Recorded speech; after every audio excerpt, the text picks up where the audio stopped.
Bonjour à toutes et à tous et bienvenue pour cette nouvelle vidéo. Nous sommes le 26 décembre. J'espère que vous avez passé de bonnes fêtes de Noël, que vous n'avez pas trop abusé des bonnes choses.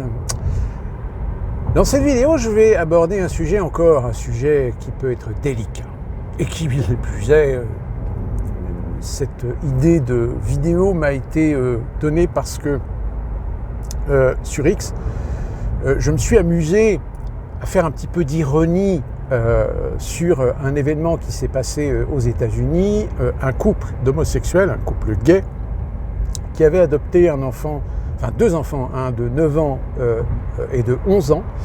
Alors, je ne sais pas si je vous en avais déjà parlé, mais il y a plusieurs mois de cela, ils ont été arrêtés parce que reconnus comme ayant eu des pratiques, des attouchements et viols sur leurs gamins, justement. Et là, le procès a eu lieu et ils se sont pris presque 100 ans, je crois. 100 ans. En gros, c'est limite, c'est prison à vie. Et évidemment, sur X, je me suis amusé, j'ai mis la photo et j'ai commencé à tweeter, mon tweet, voici la preuve qu'un couple gay respire l'harmonie et l'amour avec 2 enfants adoptés. Et après, je mets point d'interrogation, comme si quelqu'un m'informait d'une nouvelle information. Et je dis, ah bon, ils se sont pris 100 ans pour attouchement et viol.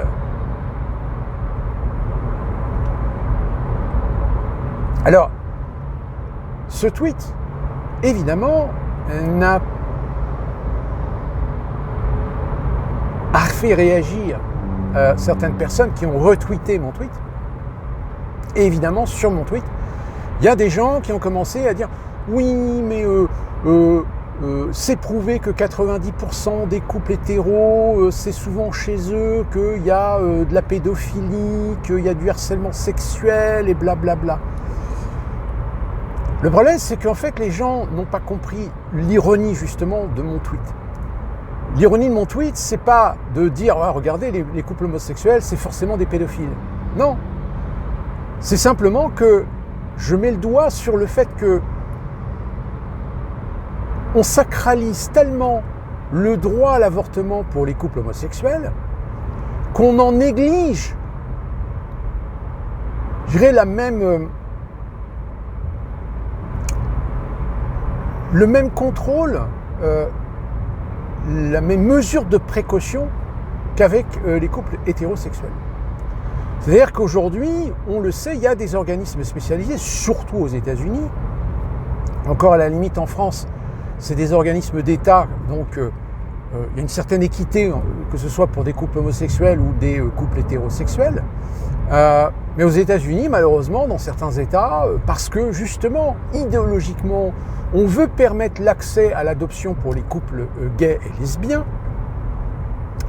si bien qu'en réalité, on n'est pas aussi vigilant, aussi exigeant sur comment on pourrait dire, l'équilibre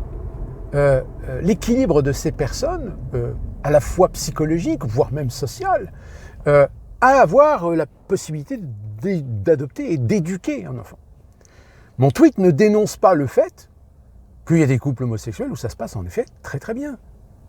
Même si c'est plus difficile à gérer parce que l'enfant, socialement, fréquente des endroits où évidemment on est sur un schéma qui fait que il y a toujours cette petite normalité. Par exemple, dans les écoles, quand le gamin se retrouve avec 2 papas ou 2 mamans, mais que ses petits camarades ont un papa et une maman, forcément, ça fonctionne pas très bien. C'est plus compliqué.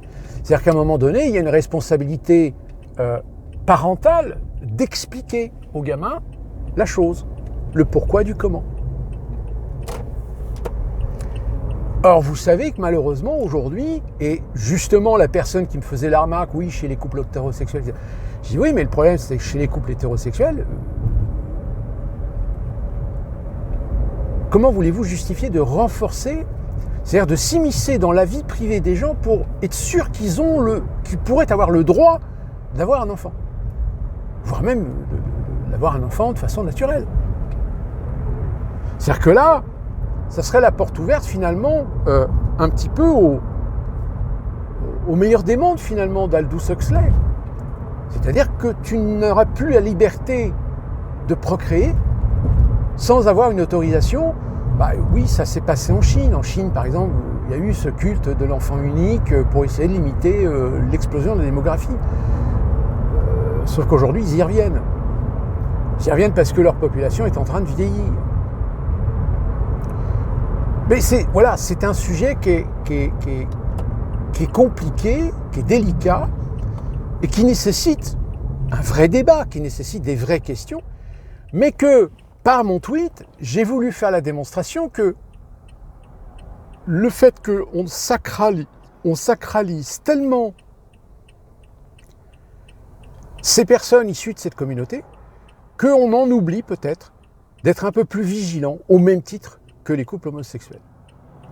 Et comme je vous le dis, c'est encore plus vrai aux États-Unis, où malheureusement, il y a un business qui fonctionne très très bien dans certains États, comme la Californie par exemple, où on est censé vérifier, mais en réalité, voilà. Ce qui est d'autant plus compliqué, peut-être aussi en Europe, en France. Pourquoi ? Tout simplement parce que dans les écoles, si vous avez un gamin dans une école primaire, une maternelle, un gamin dont les parents sont des couples homosexuels, dans certains endroits, dans certains quartiers, il y a des parents qui ne sont pas trop d'accord de voir leur gamin fréquenter un gamin dont les parents sont de même sexe. Question religieuse, question tradition, question de culture. Si encore aux États-Unis, il y a énormément d'écoles qui sont très ouvertes, et en général, si les professeurs sont bien éduqués, sont bien informés, sont bien entraînés à la question, c'est peut-être beaucoup plus facile aux États-Unis, mais encore, dans certains États, pas tous. Il est évident que des États très conservateurs, je pense par exemple à la Louisiane, à l'Alabama,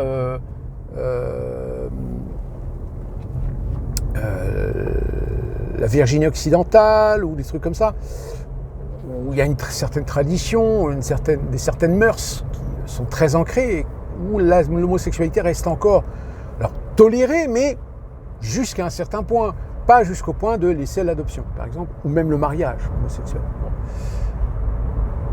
Donc ce qui complique la chose en Europe, c'est que dans les écoles, évidemment, aujourd'hui, vu la diversité, cette fameuse diversité avec des cultures extra-européennes, avec qui ça se passe mal. Et ça va se passer mal. Donc, c'est un véritable sujet. C'est un sujet d'autant plus intéressant que malheureusement, comme je vous le dis, par clientélisme politique, idéologique, on n'adopte pas le même prisme, on n'adopte pas la même attaque du sujet qu'avec les hétéros. Les hétéros sont beaucoup plus contrôlés. Les hétéros sont beaucoup plus... on est beaucoup plus vigilants. Même si malheureusement, il y en a encore beaucoup qui passent au travers des mailles du filet. Mais par contre, idéologiquement, on va être beaucoup plus souple vis-à-vis des couples homosexuels. Encore une fois, parce que idéologiquement parlant, des organismes n'ont pas envie d'être accusés d'être homophobes en ayant refusé à des couples homosexuels d'adopter des enfants.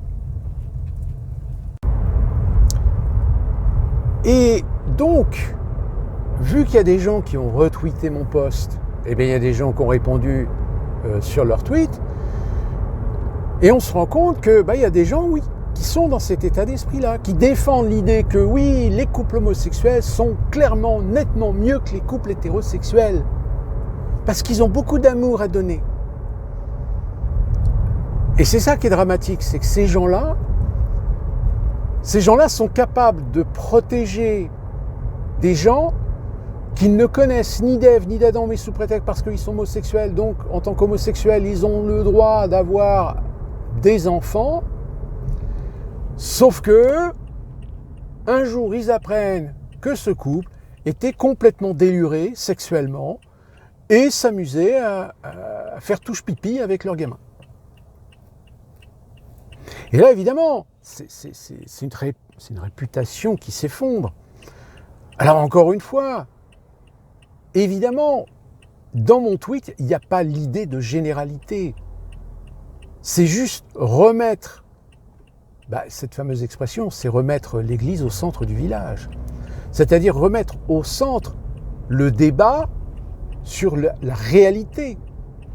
La réalité, c'est que si on a les outils, si on a les procédures, si on a les services, pour un moment, même auprès des couples hétérosexuels, faire des enquêtes de voisinage, afin d'établir le profil social et psychologique des individus, qui plus est dans le cadre de l'avortement, puisque, encore une fois, pour les couples lesbiens, ils peuvent avoir un enfant de façon naturelle, on ne peut rien y faire. Je pense que là-dessus, si vous voulez, là, on accepte le facteur risque. Mais concernant les couples gays, il y a la possibilité à un moment donné de faire de l'enquête de voisinage pour être sûr que ce couple va donner, en effet, de l'amour, de l'éducation, une protection sociale, un statut social aux gamins. Évidemment, avec la possibilité d'être aidé dans la façon d'affronter parfois la société, qui plus est la société où, aux États-Unis, c'est plus ou moins acquis maintenant, il y a beaucoup plus de tolérance, beaucoup plus de souplesse, mais encore une fois, je vous le dis, ça dépend des ethnies, ça dépend des États. Comme je vous le disais tout à l'heure, il est évident que c'est compliqué dans les familles afro-américaines comme dans les familles hispaniques d'avoir de la tolérance envers un couple homosexuel qui veut adopter un enfant, voire même le couple homosexuel à proprement parler. Alors que chez les Blancs, d'une manière générale, en dehors de ceux qui sont les ultra-conservateurs, ultra-religieux, où évidemment l'homosexualité est bannie, d'une manière générale, dans la grande majorité des États, les couples homosexuels aujourd'hui ont beaucoup plus de facilité d'accès et de respectabilité qu'ils ne pouvaient en avoir il y a 30 ou 40 ans. Ce qui n'est peut-être pas le cas en Europe, où comme je vous l'ai dit, en France, il y a aujourd'hui des cultures, il y a aujourd'hui des religions, tout du moins une religion et une tradition culturelle qui fait que ça passe pas. Et ça pose problème. Et de fait, ça a poussé des organismes, ça a poussé des associations, ça a poussé des mouvements à limite sacraliser le couple homosexuel, y compris dans l'adoption. Et de fait, l'influence qu'ont ces mouvements, c'est finalement de dire les structures qu'on a pour vérifier, contrôler les familles hétérosexuelles, peut-être qu'on va pas trop quand même exagérer de les appliquer aux couples homosexuels. Alors évidemment, il y en a certains, non, c'est faux, c'est plutôt le contraire. Les couples homosexuels sont beaucoup plus surveillés que les couples hétéros. Alors j'ai envie de vous dire, normalement, ça ne devrait pas. Surtout en France. En France, nous sommes tous égaux envers le droit. Et donc, que vous soyez un couple hétérosexuel ou un couple homosexuel, normalement, au niveau de l'adoption, les lois ont été réformées, les lois ont été adaptées. Vous avez la possibilité aujourd'hui d'adopter en tant que couple homosexuel au même titre qu'un couple hétérosexuel.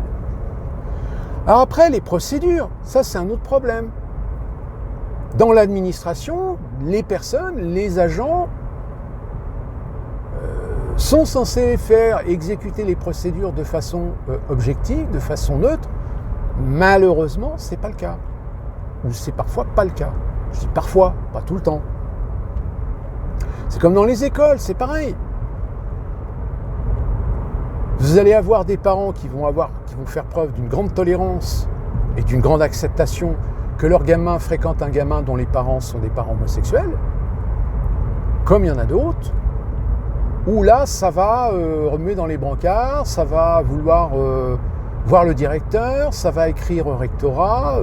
Nous considérons que c'est inadmissible, que des parents homosexuels laissent leur gamin fréquenter mon gamin, blablabla, blablabla. Malheureusement. Donc c'est pour ça que c'est un vrai débat, mais malheureusement c'est un débat qui, comme beaucoup de sujets d'ailleurs, qui font partie intégrante d'ailleurs des mouvances wokistes. Les wokistes dont d'ailleurs commencent un petit peu à flipper leur mère avec l'arrivée de Donald Trump au mois de janvier, parce que bon, je crois que c'est clair, les wokistes, on ne va pas vous empêcher d'exister, mais par contre on va vous empêcher de faire du militantisme fanatique et maladif. Et les premiers déjà à réagir, ce sont certaines universités. Il y a des universités qui ont commencé à sucrer les budgets de certaines associations, vous savez, les fameux groupes universitaires, etc. On a même le Parlement qui a supprimé le budget de l'Agence fédérale de vérification de l'information. Donc 2025, ils n'ont pas de budget, donc ils mettent la clé sous la porte.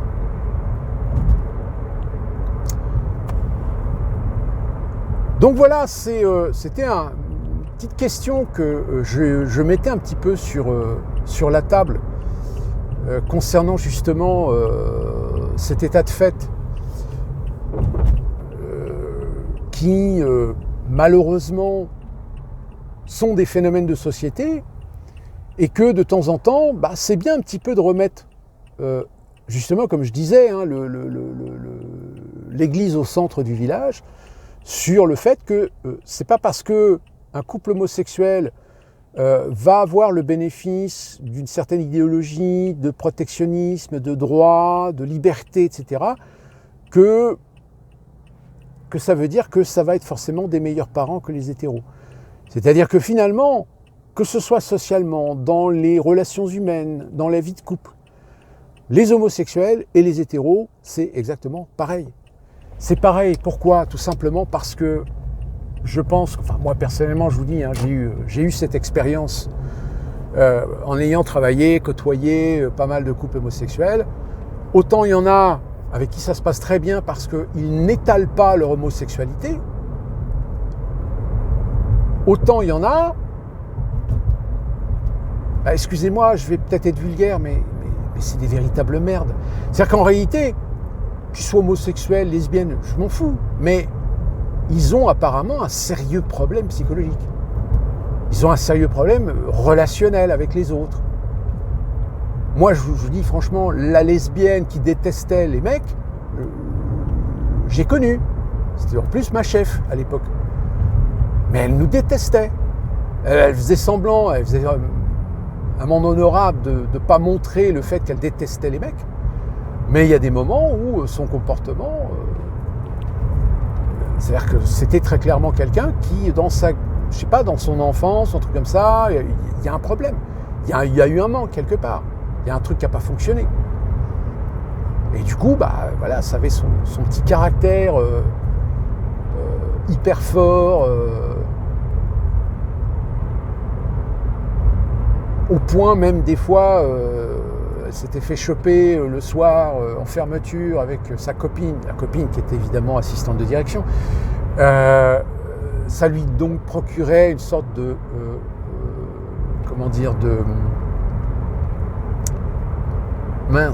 de légitimité à fouiller dans les dossiers du personnel. Sauf qu'elle l'a fait devant un employé le lendemain est venu me voir en me disant « Ouais, hier j'étais au bureau, y a ta chef, elle était en train de regarder les classeurs des membres du personnel, et ils se mettaient toutes les deux à rigoler sur certains trucs. Elle me disait, mais normalement, est-ce que c'est pas quand même des informations confidentielles? Et je dis oui, tout à fait. Normalement, elle n'est pas habilitée à consulter les dossiers des personnels. Je peux vous dire que ça remet dans les brancards par la suite. Mais il ne s'est rien passé. Il ne s'est rien passé. Pourquoi? Parce qu'elle était gay. Et qu'on ne voulait pas faire de vagues. C'était une faute professionnelle, hein. Mais il ne s'est rien passé. On lui a juste donné un petit avertissement verbal comme ça. Même pas officiel, hein. Il n'y a même pas eu de courrier envoyé. Vous savez, généralement, on envoie toujours un courrier, un accusé-réception, pour un entretien, à prise de sanction, blablabla. Non, là, le directeur a juste pris dans son bureau en disant oui, on ne sait pas bien ce que vous avez fait, etc. Je vous rappelle, vous n'avez pas fouillé un policier, etc. Puis voilà, hop, terminé.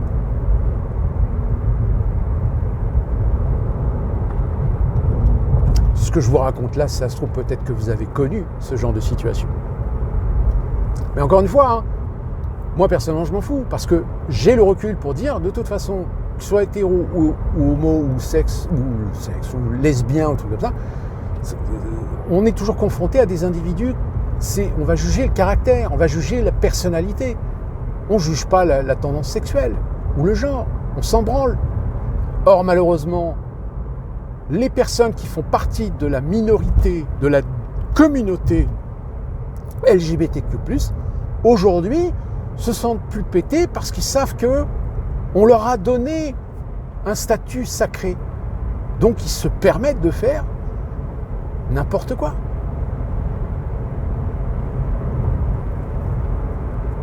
Et c'est ça qui crée au bout d'un moment l'homophobie.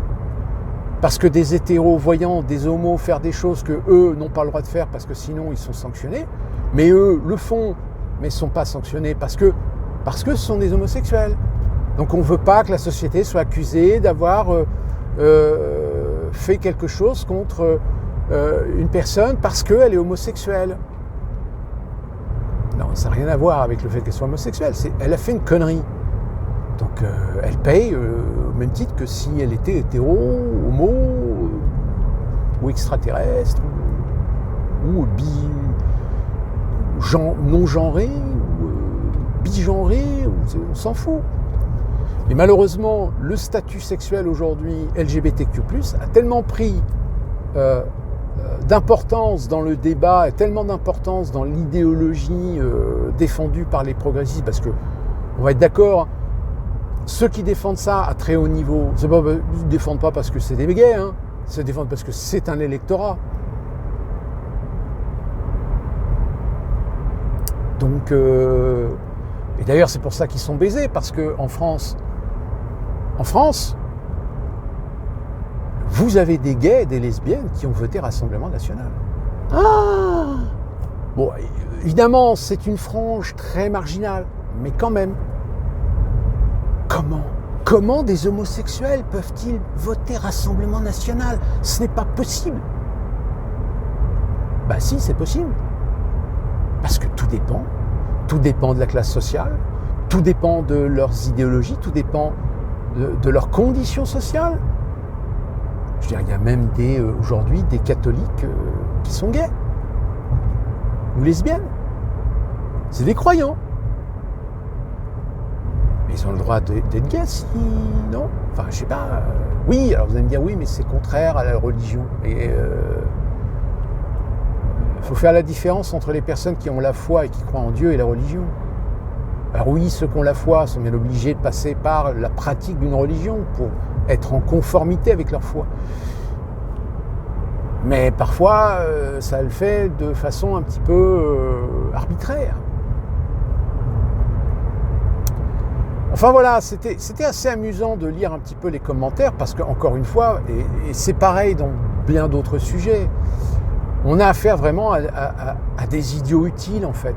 C'est-à-dire des gens qui défendent rubis sur l'ongle une façade, mais qui n'osent pas ou qui ne veulent pas aller dans la coulisse pour se rendre compte que finalement, Peut-être que c'est pas aussi beau, aussi parfait que ce que vous prétendez ou vouloir défendre. Et que sauter à la gorge des gens dès qu'il y a des gens qui posent des questions légitimes, ou comme moi qui mets en face d'une réalité un certain nombre de gens qui sont des militants pour les LGBTQ+, mais qu'au final, oui, mais attention, qu'ils respectent le droit, qu'ils respectent la loi, qu'ils respectent leur prochain, au même titre que n'importe quel autre hétérosexuel. Et c'est ça le problème. Et je ne parle même pas du business évidemment qu'il y a derrière, hein, parce que attention, tout ce qui est PMA, GPA, etc., je vous l'ai dit, hein, c'est une question de business, c'est pas une question de morale. C'est pas une question de pouvoir permettre à des gens d'avoir des enfants. Oui, peut-être, mais derrière, ce sont des business. C'est des business qui sont aujourd'hui à la manœuvre pour influencer les États, pour faire des lois, pour légiférer sur les questions. Parce que derrière, vous allez y avoir des organismes qui vont avoir des exclusivités.